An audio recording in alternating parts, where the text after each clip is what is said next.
Hello everybody and welcome to episode 6 of Remaking Cavestory in C++. This episode is called The Player Class. I am Limeoats. My website is limeoats.com. My Twitter is @limeoats. This is my GitHub link, and this is my subreddit where all of these videos can be found. So as the title suggests, today we are implementing the player class. So what problems are we trying to solve today? We need a class to hold the player object. Right now we have a lot of player logic all over the place. It's being created in the game class here by calling all of these things, and it's just being created as an animated sprite, which is fine, but we're going to abstract it a little bit more so that instead of being called an animated sprite, it'll just be called a player. And that'll make everything a lot easier. Everything will player related will be in one class, and it will be great. And then we're also going to make the player move around the screen and change direction when he's moving. So that will be good. A couple of details. Time to update. We already put this in last time, but I'm going to confirm that we're going to put this into the player class as well. 100 is good. That's for the timer. That's how long to wait between changing animation frames. So we're going to keep using 100 for that. And then we're going to start the player out facing in the right direction for now. I don't remember exactly in real Cavestory what direction he starts out facing, but we could change that at any time. So for right now, he'll be facing the right.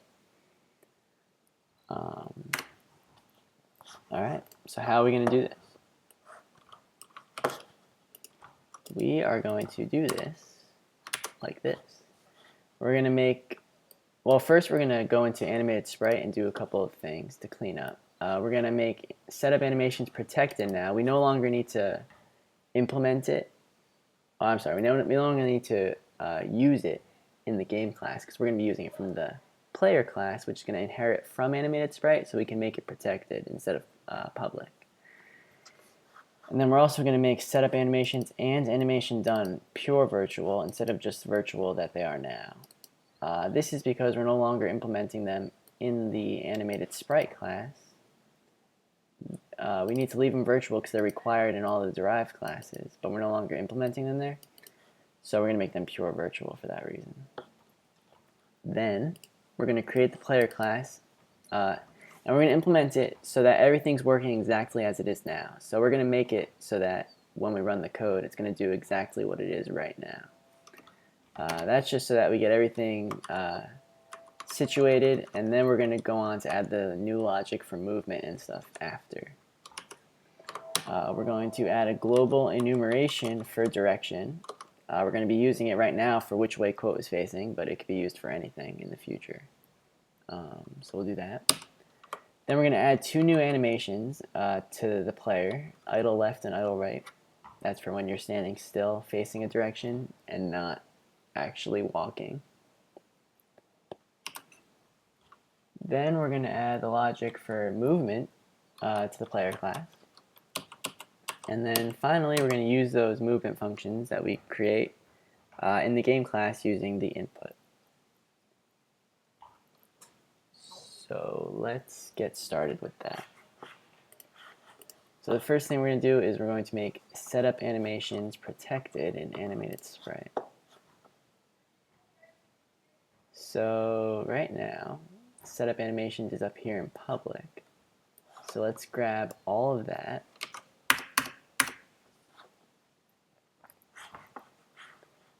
And let's move it to protected. So right down here underneath animation done.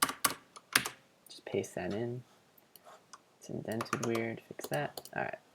So now that that's done, the next thing on our list was to make setup animations and animation done pure virtual. Now to make a pure virtual function, all we have to do is set it equal to 0 like this.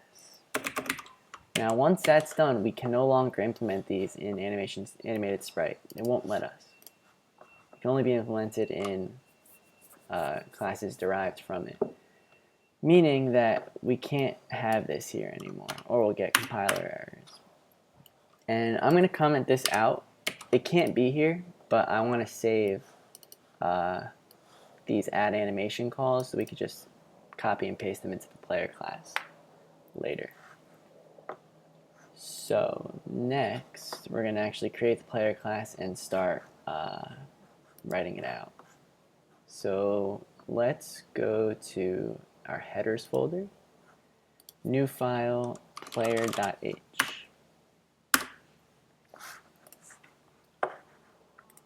So for player.h, if not defined, player h, define player h, and it. Okay. Now I'm going to forward to player graphics because we're going to need them like usual. And then I'll just go ahead and create class player, and we're going to publicly extend from animated sprite. Inherit from, I'm sorry. Publicly inherit from animated sprite. So now, we have a few functions here that we need. Default constructor, another constructor where we pass in our graphics object, an X and Y position where we're going to be starting the player out, a draw, which is just like all of our other draws, and an update, which is just like all of our other updates. Okay. And then two functions, a virtual void animation done, which is our animation done from animated sprite, which is a pure virtual function, so we have to implement it here. So that's that. And then also virtual void setup animation, which is the same thing. Okay. So these are standard. We're not going to write comments for those. Animation done. Well, the comments for these are already in animated sprite, so we don't really need to put comments here. So let's implement these functions. So go to source, new file, and let's put player.cpp. Okay. So we're going to include player.h and include graphics.h. So our default constructor we're not implementing now, so just leave that alone. Our other constructor though, graphics, float x and float y. For right now, we are going to just call our animated sprite constructor, pass it graphics. Now we need to pass it the path to our sprite sheet. So content sprites mychar.png. It wants the source x and source y on the sprite sheet, so 0, 0, that's where it starts. The width and the height of each of our sprites, 16, 16. The x and y position to actually start the player out at, so destination rectangle, x and y that we're passing in, and the 100 that we have in our details in the notes. That's time to update.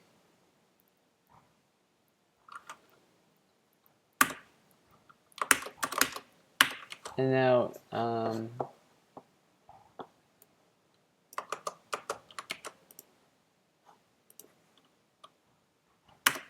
this should be this. There we go.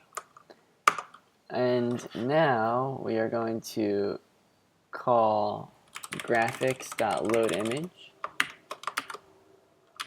content sprites mychar.png, so that we load the the sprite sheet in if it hasn't already been loaded in. Alright, so the next thing we're going to want to do, let me just check Sprite CPP real quick.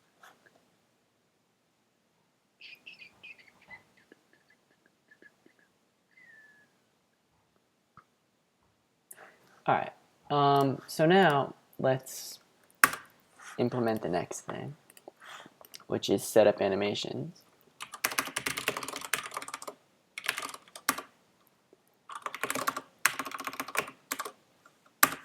Okay. And now I'm going to actually go back into animated sprite.cpp and copy these two lines, and then just delete whatever was left of setup animations from there. Paste these into here and uncomment them. Fix the formatting. Good. And those are our animations from before. Those just stay the same, and that's the whole function. Then we're going to add animation done, which takes current animation. And we're not implementing that yet. We'll do that if we need it.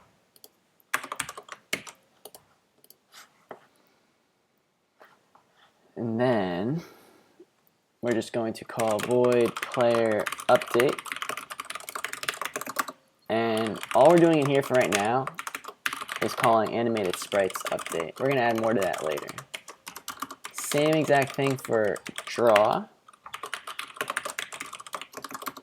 which is just going to take animated sprite draw and give it graphics, X, and Y. X and Y come from the sprite class, and the error here is because I spelled it wrong. We're going to have to actually now go into sprite.h and move X and Y from private into protected, because now we're accessing it from player, which is, it's back a few levels, but it goes sprite to animated sprite to player, so we can access it through protected. And that's good. So now we need to get it to work exactly as it was. So let's go to game.h first. We're going to, instead of including animated sprite, we're going to include player.h. And instead of this player object being an animated sprite, it's going to be a player, which makes a lot more sense.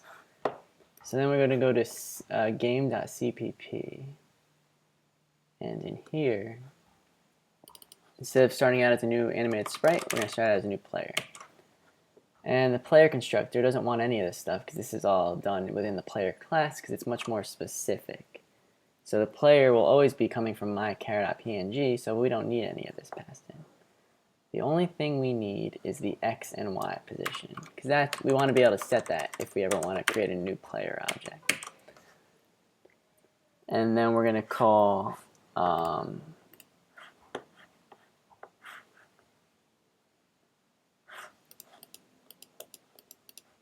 we're actually going to move these out too. So setup animations and play animation, delete those, and then go back to player.cpp. And up here,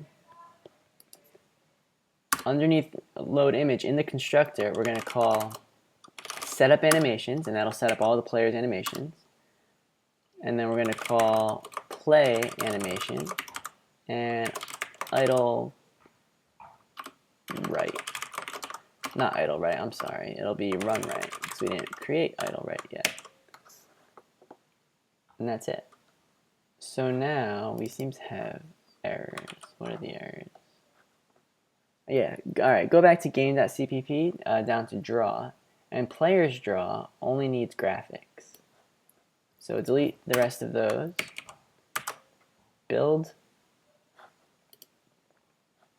We have build errors. That's because we're not including string here. And we're not including animated sprite, both of which we need. Build again. It succeeds, run. And now we have the player running to the right, using the player class now. This is exactly what it looked like before, but now we're using the player class instead of animated sprite, which is good. So nothing really has changed other than how this is all happening. But now we're going to get to the fun stuff. So next up is to add a global enumeration for direction, so that we can use it for which direction quote is facing. So go to globals.h, and down here underneath the namespace and above the struct for vector 2, we're going to create an enum direction. And we're just going to put in the 4 directions: left, right, up, down. And that's it. Now we can just use that to represent our directions. So let's go back to player.h and add in a bunch of stuff. This stuff has to do with movement now. So first, private variables. We are going to have float, dx, and dy. dx is the change in x position during the frame, but dx itself means change in x position, delta x, and dy means delta y, the change in the y position. So we'll be using those to move the player with. And then we're also going to have a direction facing, meaning I need to include globals.h. And I can actually get rid of the include for string now, because that's included in globals.h, I believe. Or maybe it's included in animated. Yeah, it's included in animated sprite, so it gets included anyway. Alright, so back to player h. Now we have dx and dy. Now we have 3 more functions we're going to create for our movement. Void move left, void move right, and void stop moving. So I'll put comments for these because these are different. Move left moves the player left by dx.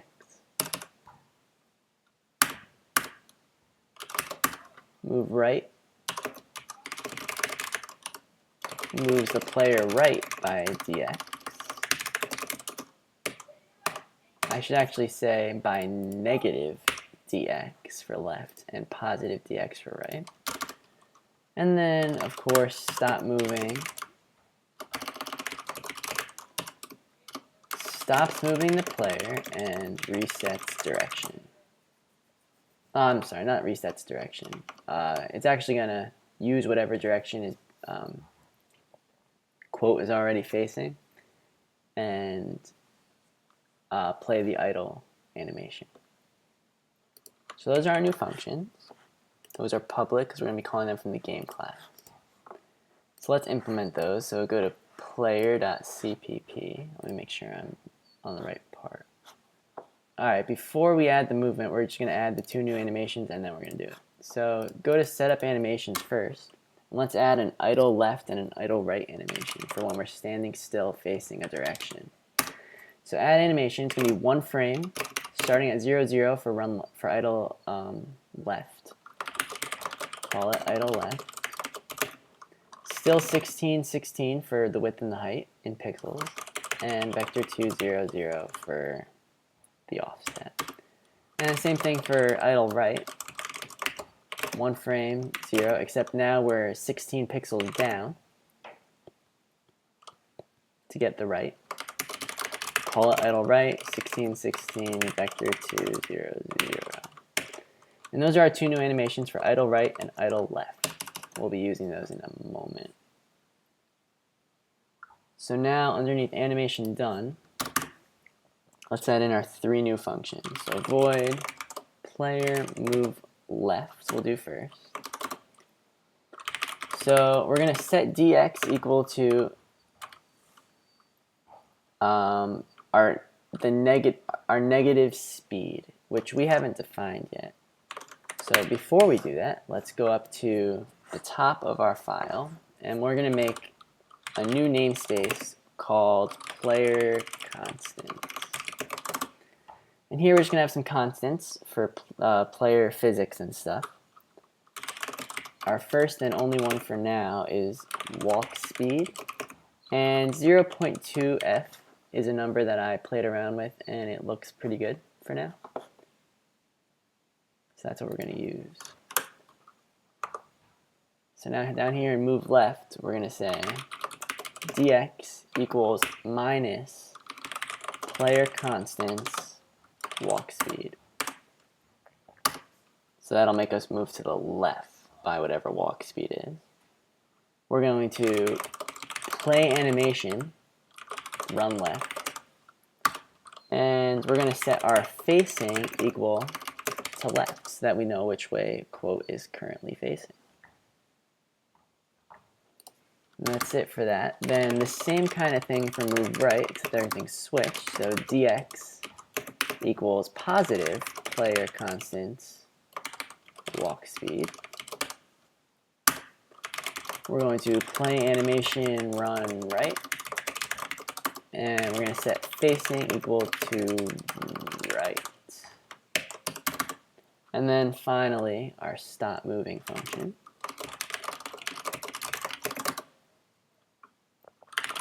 We're going to set dx equal to 0 because we don't want to move at all. And then play animation. And now we're going to have an if statement inside our play animation function. So we're going to say if facing equals right, then use idle right, else use idle left. So if we're facing the right, and we stop moving, we're going to play the idle right animation so that we're just standing still facing the right. Otherwise, if it means we're moving left, so we're going to use idle left. If you don't understand the syntax, you can ask me about it. It's pretty easy to explain, but it might be confusing the first time you see it. So feel free to ask for more information if you don't understand this line. Okay. Now, in update, we're going to add in one more line here. We're going to say move by dx. And this is what we did up here when we're moving right. We're not actually moving anything. We're not changing our x position at all. We're changing dx. So we need to do something with this dx now to actually move the player's sprite. So we're going to say player's x plus equals whatever dx is times elapsed time. The times elapsed time will move by a certain amount based on their frame rate. So it will keep everything moving smoothly, moving the correct amount over time. And that's it for the player class. So we can now go to, let me look at the notes and see what's next. Did this. Now use the movement functions in the game class with input. So the last thing we need to do now is go to game.cpp.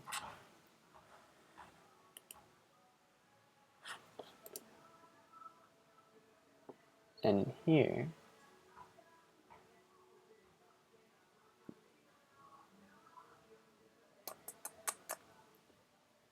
in here, what we're going to do is we're going to go down to our input. So here. And right below escape, we're going to leave escape alone, and then we're just going to check for more input. So I'm going to say else if input.isKey held. So we wrote this function a few episodes ago. It tells us if a key is currently being held down. So we're going to check SDL scan code left first.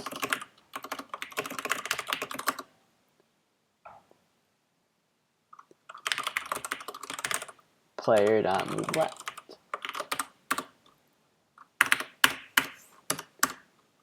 Else if input.isKey held SDL scan code right is true, then move to the right.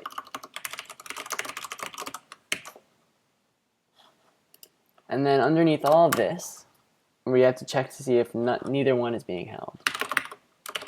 So if not input.isKey held SDL scan code left, and not input.isKey held SDL scan code right, then that means neither key is being held, so you have to call stop moving.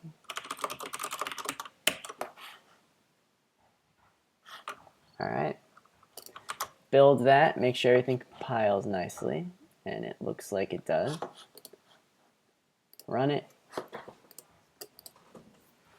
Starts out facing the right in the idle animation.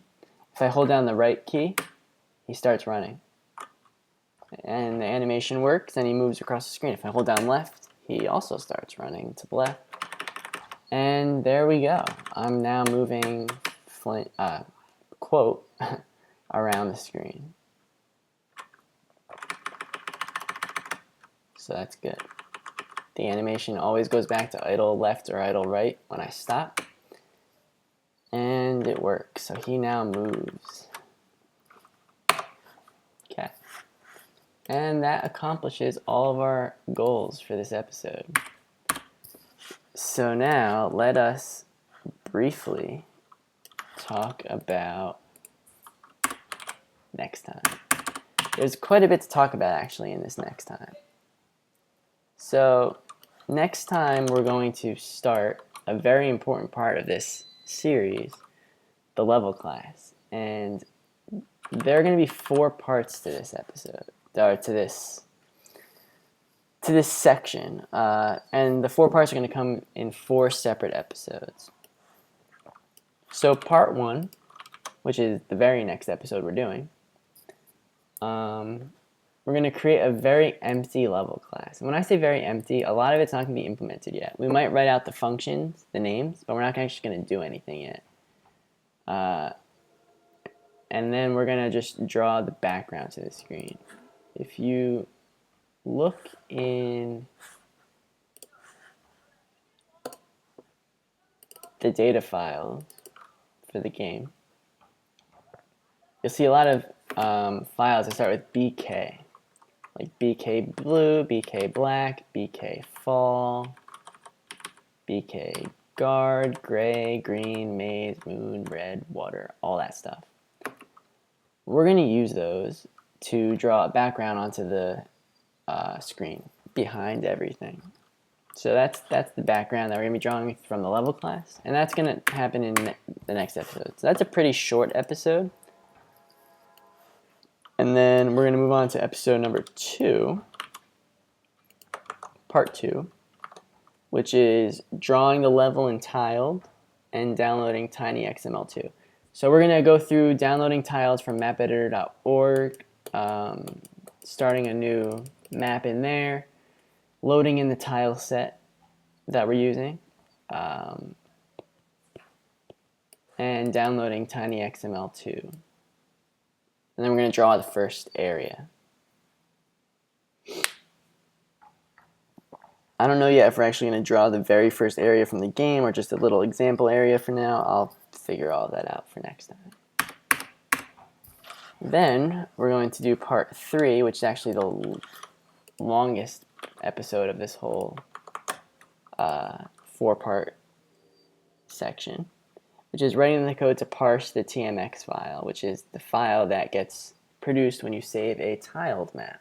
It's XML. They call it TMX. We're going to use this tinyxml2 library to help us parse the XML. And once that's done, we'll be able to actually draw whatever gets parsed from the XML onto the screen. So that's all going to happen in part 3, which is going to be a pretty long episode. And then finally part 4, which is add tile collisions in tiled and in the code. And that'll finish up the level class, and then from there we'll be able to add collision to our player, check it, all of that, which will come in the next episode after that. And then we'll add the physics so that we can actually fall onto these tiles and we'll see the collision happen and it'll all be great. So that's all I have for you for this episode. Definitely check back for the next episode so that we can start making the level and we'll see more than just a black screen every time we run the game.